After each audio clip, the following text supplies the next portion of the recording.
আসসালামু আলাইকুম। বিসমিল্লাহির রহমানির রহিম। প্রিয় শিক্ষার্থীরা, আজকের আরবি ক্লাসে তোমাদের সবাইকে স্বাগত। আরবি হলো কুরআনের ভাষা, জ্ঞান, সৌন্দর্য এবং প্রজ্ঞান। এই ক্লাসের মাধ্যমে আমরা আত্মবিশ্বাস ও আত্মবিশ্বাসের সাথে আরবি পড়া, বলা ও এখন আমরা মনোযোগ ও আগ্রহের সাথে আজকের পাঠ শুরু করি। আজকের ক্লাসের বিষয়বস্তু হচ্ছে এর আলামত নিয়ে আমি আজকের ক্লাসটা শুরু করবো। আমরা এর আলামত গুলো দেখবো। মানে কোন কোন চিহ্ন দেখলে আমরা বুঝতে পারবো সময় দেখে পেন। ঠিক আছে? তো আজকে এখন শব্দের প্রথম শব্দের প্রথমে যদি আমরা সি থাকে অথবা সাউথ থাকে, সাউথ যুক্ত থাকে, তাহলে যুক্ত থাকে সেই শব্দটি কি আমরা বুঝে নিব, সেটি হচ্ছে কি ফেল। এখানে দেখো সাউথ আলামু সাইয়া আলামু দেওয়া আছে। আমরা এখানে দেখো সাউথ আরব এবং সাইয়া আরব তোমার শব্দের শুরুতে যদি আমরা সি যুক্ত করি অথবা সাউথ যুক্ত করি, তাহলে সেই শব্দটি ফেল যাবে, ফেল হয়ে যাবে। এখানে দেখো সাইয়াদ, সাইয়াদ শব্দের প্রথমে আরেকটা দেখো খেয়াল করবা যে শব্দের কোন শব্দের প্রথমে যদি আমরা পদ পাই, সেটিও কি হয়ে যাবে, আমাদের ফেল হয়ে যাবে। পদে দেওয়া, পদে নাসারা, পদ দরবা, পদ রাখাল। তো আমরা এটা দিতে পারি পদ নাসারা, আমি কিন্তু পারি পদ নাসারা, পদ দরবা, পদ দেখাবা ইত্যাদি। পদের শব্দটা থাকলে আমরা বলবো এটি হচ্ছে কি ফেল এর আলাদা। তো আজকে দেখো যে শব্দটি মাঝি, মুসারে এবং আমর এর সিগা। তো এখানে একটা জিনিস খেয়াল রাখতে হবে যে মাঝি, মুসারে এবং আমর এর সিগা গুলো কোনগুলো। তো এই বিস্তারের সিগা যদি তোমরা চিনতে চাও, তো তোমরা আমাদের অনলাইন কোর্সে ভর্তি হতে পারো।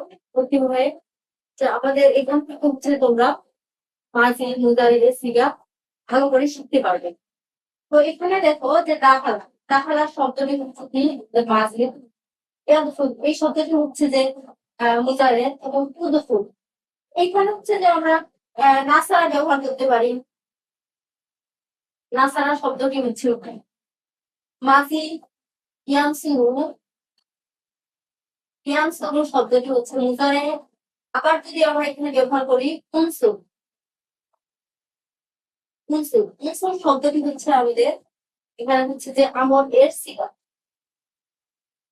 তো আবার এখানে দেখো যে শব্দের শেষে, শব্দের শেষে যদি আমরা আলিফ, ওয়াওয়ালি, আলিফ, ওয়াওয়ালি, নুন, তায়াসাকিন, তুমা, তুম, তুন্না এবং না, এই শব্দগুলো যদি পাই, তাহলে হচ্ছে যে ফাইল এর জমিরে বারিজ যুক্ত করো। তাহলে এই বাকি যে শব্দগুলো আছে এর মধ্যে আমাদের কি থাকে, ফেলও থাকে প্লাস ফাইলও থাকে, মানে দমের যুক্ত হয় এক কথায়। ধরো এখানে হচ্ছে সামিআ, সামিউ, সামিআনা, সামিআতুমা, সামিআতুম, সামিআতি, সামিআতুন্না, সামিআতি, সামিআনা, এই শব্দগুলো হচ্ছে আমাদের দেওয়া আছে। তো আমরা এখানে ব্যবহার করতে পারি, যেমন হচ্ছে যে নাসারা দিয়ে আমরা আসলো, নাসারা, নাসারু, দরবা, দরবু, এইভাবে হচ্ছে যে আমাদের যে 12টি সিগা আছে, 12টি সিগা আসলে হচ্ছে যে আমরা বুঝতে পারবো এটা হচ্ছে কি পেল, পেলের আলাদা। তো দেখো যে শব্দের শেষে তাতু, তাসনিয়া, তুল, সাকিনি যুক্ত হয়।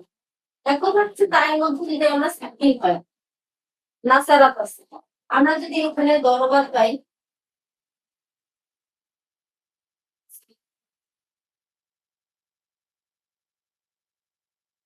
দরবার এখানে দেখো হচ্ছে যে আমরা কিন্তু আমি সাকিন দিলাম। এক কথা হচ্ছে যে শব্দের শেষে যদি হচ্ছে যে আমরা সাকিন পাই, সেই শব্দটা কি হয়ে যাবে, ফেলের আলামত বা হচ্ছে যে ফেল চিনার নিয়ম। বুঝতে পারছো? তো এখানে দেখো যে শব্দের শেষে ইয়া ই মুখাতে ইয়া যুক্ত করো। এক কথায় হচ্ছে যে শব্দের শেষে আমার কি যুক্ত থাকে, ইয়া। এখানে ইয়াটা হচ্ছে যে মুয়ান্নাসের আলামত।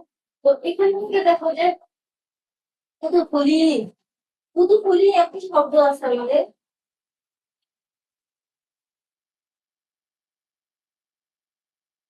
উদুপুলি শব্দটা আছে, উদুপুলি শব্দের আমরা যদি হচ্ছে যে ইজলিস, ইজলিসি, আমরা ইজলিসি শব্দটা কি করতে পারি, ব্যবহার করতে পারি, কারণ এখানে হচ্ছে যে শব্দটা শেষে কি আছে, ইয়া আছে।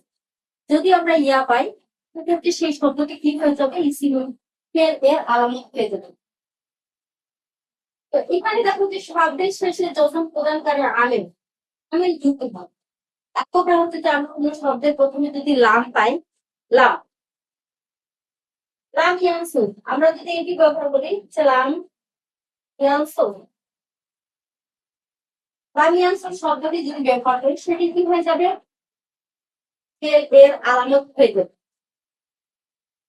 আবার এখানে দেখো যে শব্দের প্রথমে সব প্রদানকারী আলেম যুক্ত হয়। লাম ইয়াদখুলা, লাম ইয়াদখুলা, লাম শব্দটি আসলে কি হয়ে যাবে শেষে কি হয়ে যাবে আমাদের নফর মানে হচ্ছে যে জবর চলে আসবে যুক্ত হয়। লাম ইয়াদখুলা, আমরা এখানে ব্যবহার করতে পারি হচ্ছে লাম ইয়াদখুলা, লাম লাম ইয়াদখুলা, এটি ব্যবহার করতে পারি। তো দেখো এই যে ফেল সম্পর্কে আমাদের আরো বিস্তারিত জানতে হবে। এখানে হচ্ছে যে আমার মাঝির প্রকারভেদ আছে, মুদারের প্রকারভেদ আছে, এগুলো হচ্ছে আমাদের খুব ভালো করে জানতে হবে। এই ফেয়ার টোটাল বিষয়টা তোমরা যদি জানতে তাহলে আমাদের অনলাইন কোর্স ভর্তি হোক। আজকের ক্লাস আমাদের এই পর্যন্তই। আল্লাহ হাফেজ।